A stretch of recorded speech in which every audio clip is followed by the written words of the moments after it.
Because if you always do what you've always done, you're going to get the same thing. So I teach people to go out.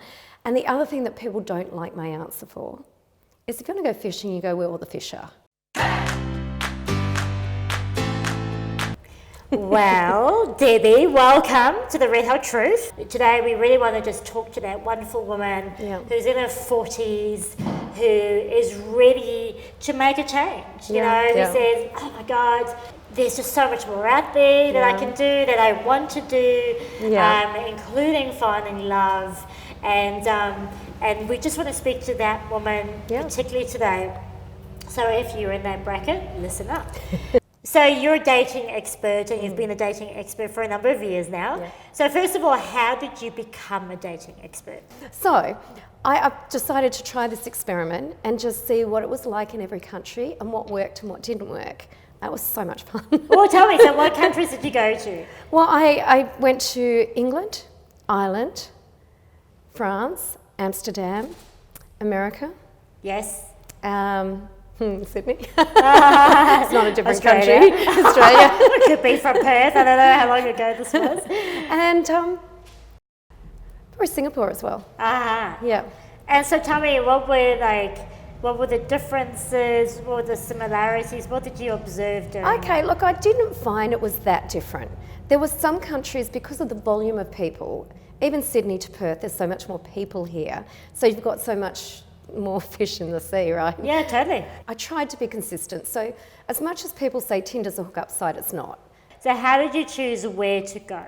Okay, so before I get there, what I would do to choose the guy I'm going to go on a date with is I would have a few messages, then talk to them on the phone. Okay. Because if they're boring on the phone, I'm not going to waste my time going to meet them. Okay. Especially when I'm travelling, right? Yes. Then I'd always meet in a public place. And I'm telling you, it's weird. I was travelling overseas, so you have that extra thing of, am I going to be safe? Yeah, okay. So I didn't say I was travelling alone. Okay. I could say my mum's in the hotel, I'm just dating while I'm here. I actually didn't tell them I was travelling either, because that's an extra. If I said that I was travelling, then they would just want sex. Okay. Because what else would what else is possible? So you can kind of say they don't know whether you live in the country or not. Yeah. And I would always choose a public place. And I did let my friends know that I was going on a date. I wonder, the more you did it, did you get better at it the more you did it? Yeah. Mm-hmm. Because it is a skill, right? Having a good conversation is a skill. Flirting, women don't flirt enough. And flirting's being playful, and men love that. So sometimes if I go, like guys, particularly in a second relationship, maybe they've come out, they feel judged. So they don't want to sit in front of a new woman and be judged again. Yeah. You know, maybe the last woman they were with, they didn't have enough sex. So women will go, I'm not here for sex. So then they feel judged. They don't feel like there's any possibility of any fun there. Whereas if you're playful and flirtatious and open, but clear with your boundaries, it's a different reality. I wonder if there is value in just going from one relationship straight into another relationship, or is there greater value in coming back to self and going, hang on, let me just work out what didn't quite work for me. Let me come back to self. Let me rediscover who I am outside of the relationship, and then start looking for someone when you want to, instead of looking for someone because you don't have someone else. I think that's the way to go. Yeah. Because otherwise you repeat the same thing. There's a lot of, they've done some research that they said that people are going to choose the same thing, like relationship Groundhog Day. And it will either work if they change something in themselves so that relationship will work, or they've got to go outside of their comfort zone and learn about themselves. So learn what works, what doesn't, what you need. And I found coming out of a long-term relationship, I didn't know what I liked. I didn't know what I enjoyed. And you were so young when you went in there. I never got the chance to go, I kind of went with what other people wanted for my life. So, and I find a lot of women are like that. They've lived what everyone else wants them to do and compromised. So it's really important to find what you like, and then meet someone that matches the new you, not the old you. Yeah, let's talk talk about what works, because I think, like, we all know what doesn't work, okay? But what does work? So what joy can we give to women and say, hey, give this a go, because this can work for you? Yeah. Well, I actually think just know yourself and know what makes you happy. Take the time to do that. So some people want the guy in their life to make them happy. And happiness doesn't come from outside of ourselves, it comes from inside of ourselves. So focusing on yourself is the best step to get a good relationship. But in the meantime, date and have fun and find out what feels good for you and what doesn't. And what I find a lot of women do is they'll be focused on the other person. So if I'm on a date with you, maybe 80% of my attention is on how you feel and 20% is on mine, on how I feel. How you think I feel. Yeah. Whereas it should be 80% of my attention while I'm with you should be how I'm feeling when I'm with you. And if it feels good to be with you, it's a good sign. And if it doesn't, I shouldn't be so focused on trying to impress you, trying to make you happy. How does it feel to be with you? And that's kind of different to how a lot of people do dating. So I kind of think that bring back flirting, bring back fun. Don't go into every date thinking, is he my husband? And a lot of women do that. That puts a lot of pressure. Imagine you met your best friend and you had to go, are you going to be my only friend for life? It's so much pressure on one person to be everything to you. And it does come from, like I talked about at the beginning, the fairy tale thinking. You know, we will grow up with these Disney movies where they said every Disney movie, they fall in love at first sight. You know, look at Beauty and the Beast. She falls in love with an abusive man and she wins him over with her niceness. Oh, is that the story? Yeah. I can't remember the story. But you know, and we kind of... Kids watch these movies on repeats. It's like brainwashing with the fairy tale that you're going to magically fall in love and your life will be better. So say, for example, the woman's done her work, she's moving and grooving, she's ready for love, but she's still struggling to find men to date. Say women in their 50s, you know, plus, say they have their routine, they go to work, maybe they hang out with the same girlfriends. Where can they start by looking for love? Okay, so I believe when you're in the right place, it comes out of the woodwork. You'd be surprised at how you meet people. And I wouldn't confine yourself to one thing. So number one, be present in your life. So many moments we miss by not looking at someone in the eye and smiling and say hello in a coffee shop. Be present and talk to the cute guy. Have nice conversations with people. Be open in life and it gives you a different reaction. Try different things.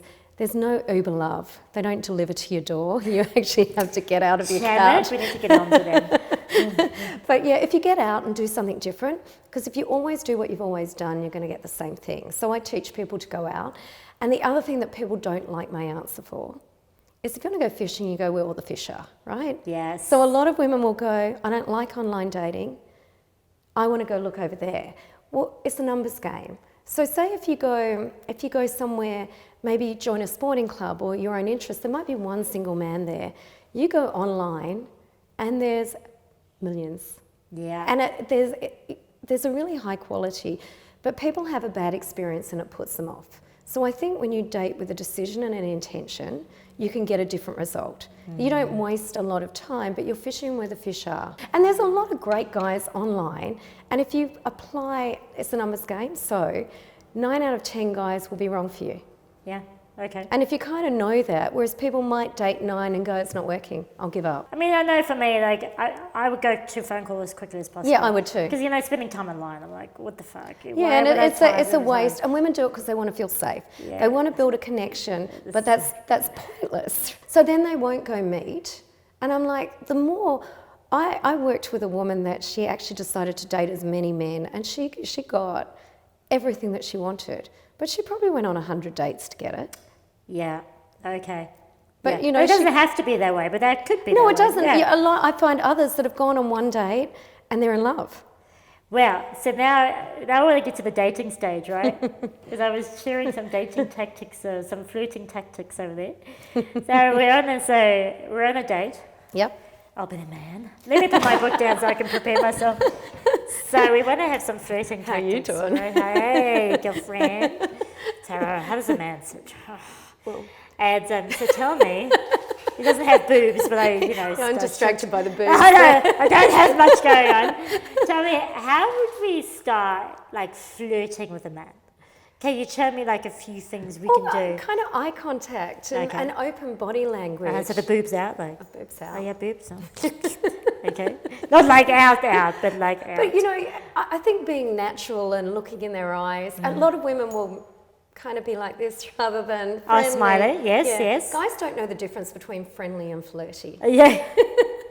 So if you're just friendly and you're interested in what he's got to say, and you're playful is good. So ditch the serious can we questions. Do are there any like hair things we can do, or like the flicking of the hair flicking of the hair. Okay. Or even if I touch you. Yes, touching so works. Touching is so good. So works. You're a bit far away from me. Can you come closer? Hi. Okay, I'm scared. Yes, they're touching me. Oh, can I share something with you? This is a great tactic if you don't want to go physically in someone's space, right? So you're at a table, wherever you're in your space, right? And you want to know if the date's going well. Okay, so you take your glass, irrespective of what's in it or anything. And generally at tables, there's a natural divide. Yeah, there's your space and my space. Yeah. Western world, don't know what it's like in other worlds.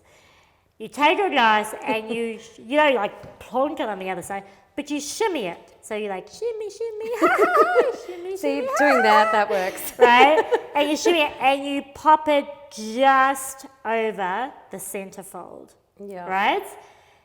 If the date is going well, you'll leave it there. Okay. If the date's not going well, he'll swear to God, I am not shitting you when I tell you this. I haven't tried this one. You should totally give this a go. It works a gem, right?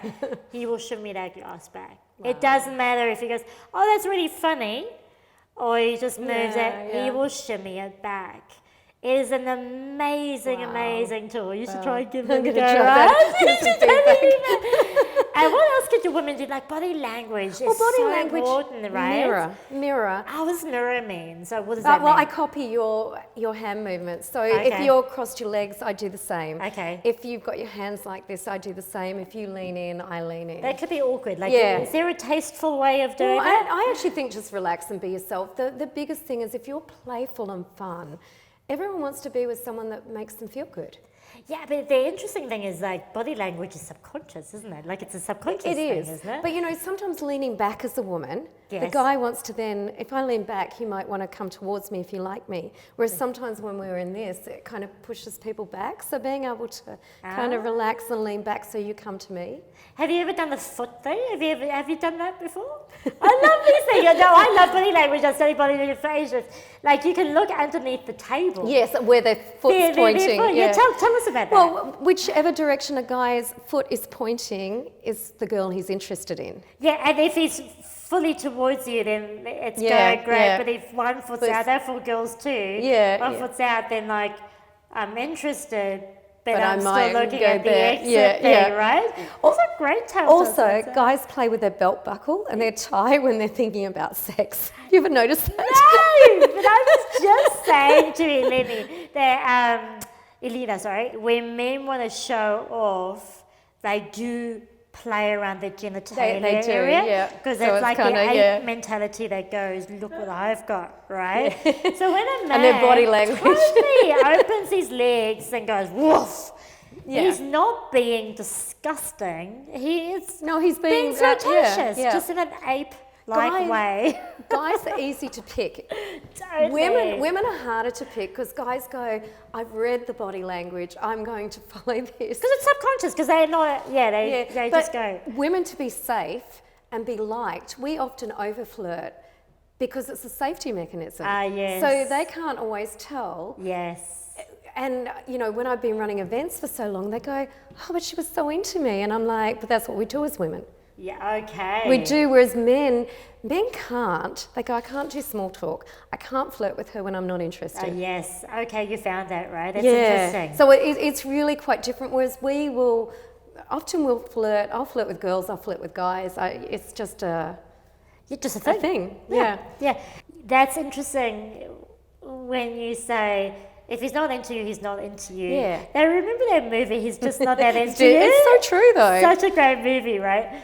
So if a guy's not into you, then he's not into you, right? Well, and you have to think, and it's true, it is just that simple. Guys like companionship of a woman. So they may hang out with you, have sex, date you for months, but they don't ever see you as girlfriend material. Okay. So that they'll often behave that way, but they'll always be clear. Guys, more so than women, they will tell you, because they want to be a bad guy. So they'll go, I'm not looking for a relationship, but if you choose to hang out with me, that's fine. And it's simple, but with guys, they have to be interested in a woman, because if you think about sex, if they're not physically attracted to you, it doesn't work. Whereas women can have sex with a guy because there's no physical, Yeah, and I think that's learned behaviour too. I think that's taught, like men, and I think it's changing. I don't know, but before men weren't emotional, they weren't taught to deal with their emotions. So the way they expressed themselves was through physical, like physically, right? Where we then were so fear conscious of the physical that we became emotionally. Yeah. So I think that's a lot of taught behaviour there. But to have sex, they have to feel something. So they have to get an erection. So if there's not an attraction, this is why they can be yes or no quickly, whereas women, attraction grows. Okay. So you can meet someone, and I tell women to give it 3 dates. Because they're either an instant no, or we fall in love with our ears. Okay. Men fall in love more with their eyes. But guys over 40, their hormone levels change. So they become more in touch with their feelings and become more like the women. And women get more testosterone. I can never say that word properly. So women become a bit more like men, and the roles change a bit. It's quite funny. Women become a lot more aggressive about sex. Oh, and men will need a connection a lot more. That's amazing.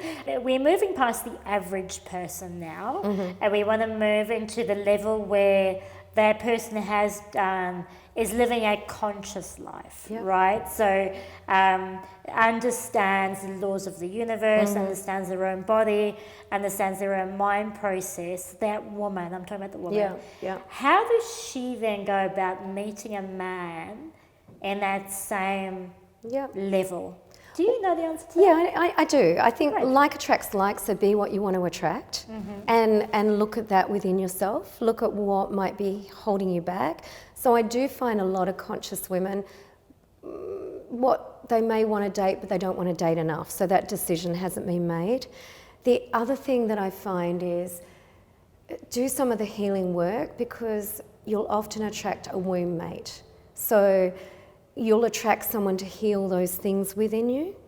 And when you heal them, your level of attraction can change. So what did you say, a wound? A wound mate. So we talk about soulmates, but we often more likely choose a wound mate. Okay. Is this for conscious women? Yes, definitely. Well, and again, because even if you're conscious, I do work with a lot of women who have done a lot of work on themselves, but there's still some of those gaps and that blocks. Or, maybe it's like the weed that that you haven't got the roots out. It keeps growing back. Okay. So sometimes identifying what that block is in you, and I do see it a lot with conscious women. Okay.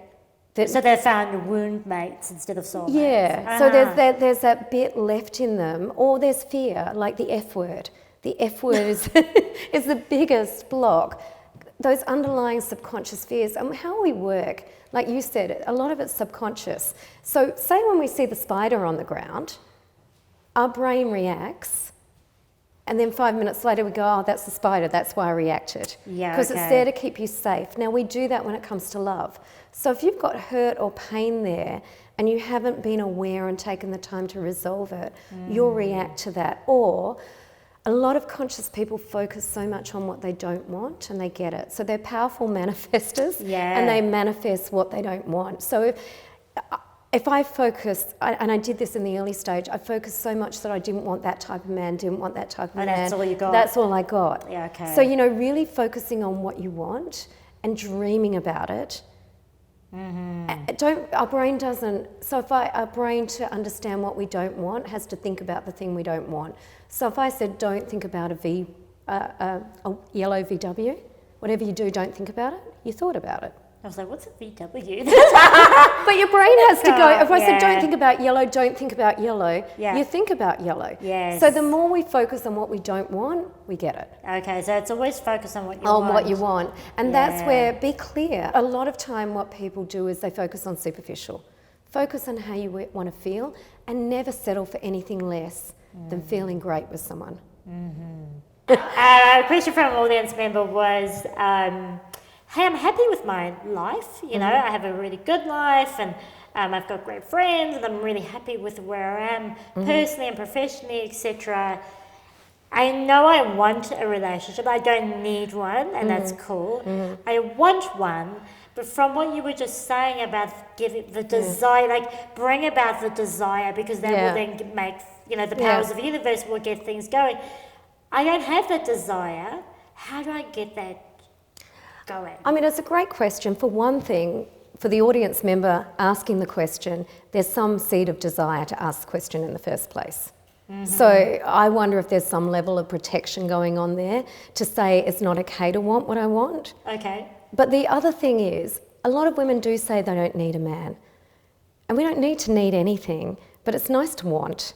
It's nice to, I don't know, dream. Like really dream of how it feels. That's how you get the desire.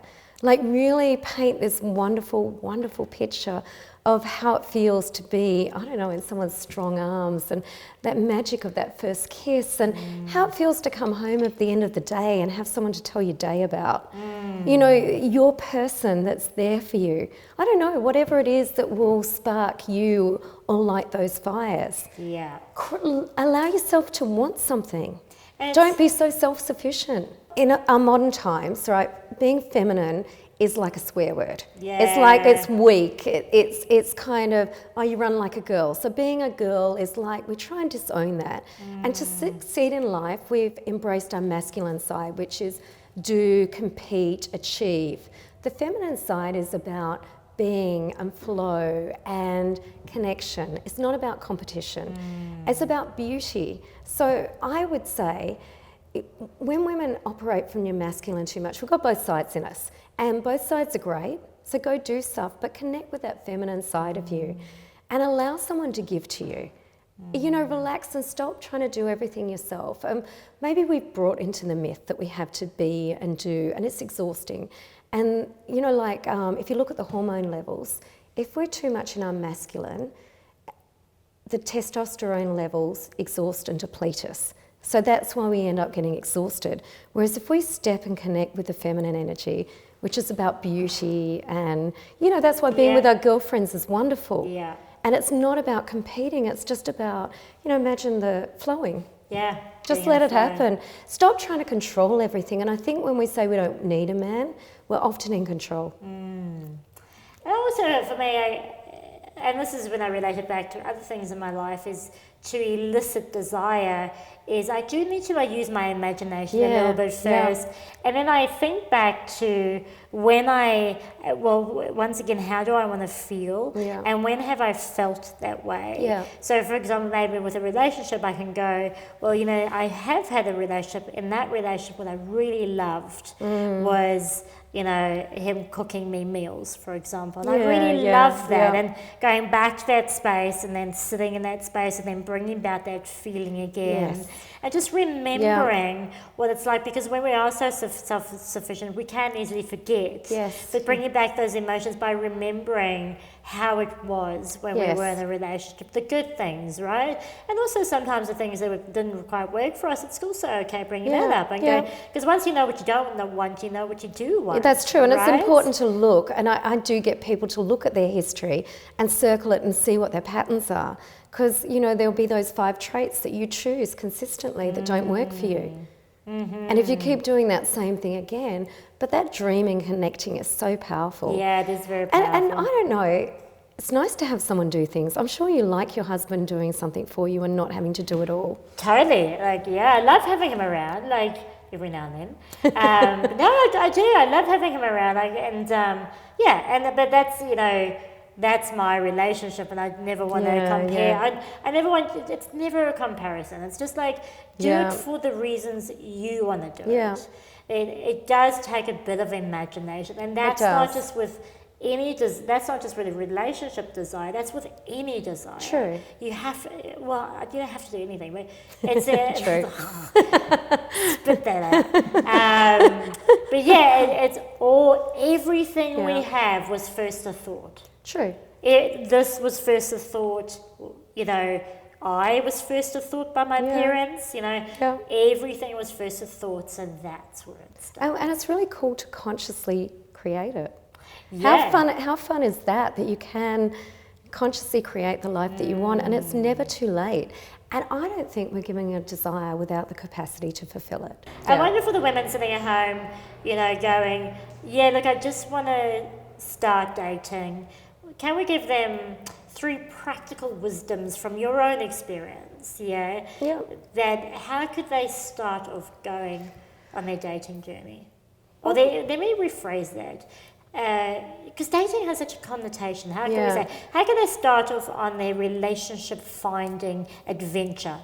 Well, I reckon treat it as an adventure. Absolutely treat it as fun, not as a second job, not as work, because you don't want to do that.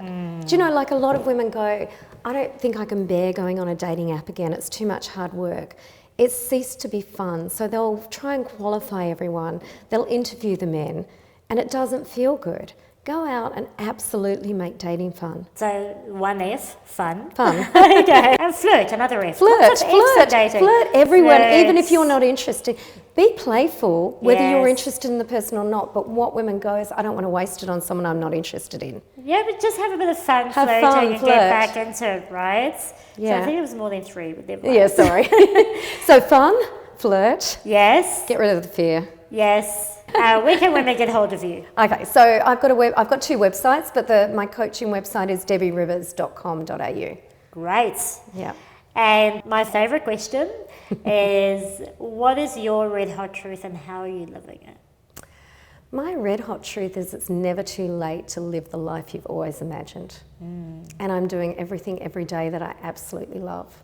That's a great truth. Well, thank you for sharing your wisdom around this and for being so candid. Hello, fabulous woman on fire. I trust that this interview helped you get closer to your red hot truth. So give it a thumbs up. Remember to subscribe. Thank you for supporting the Red Hot Truth, and we'll see you next time.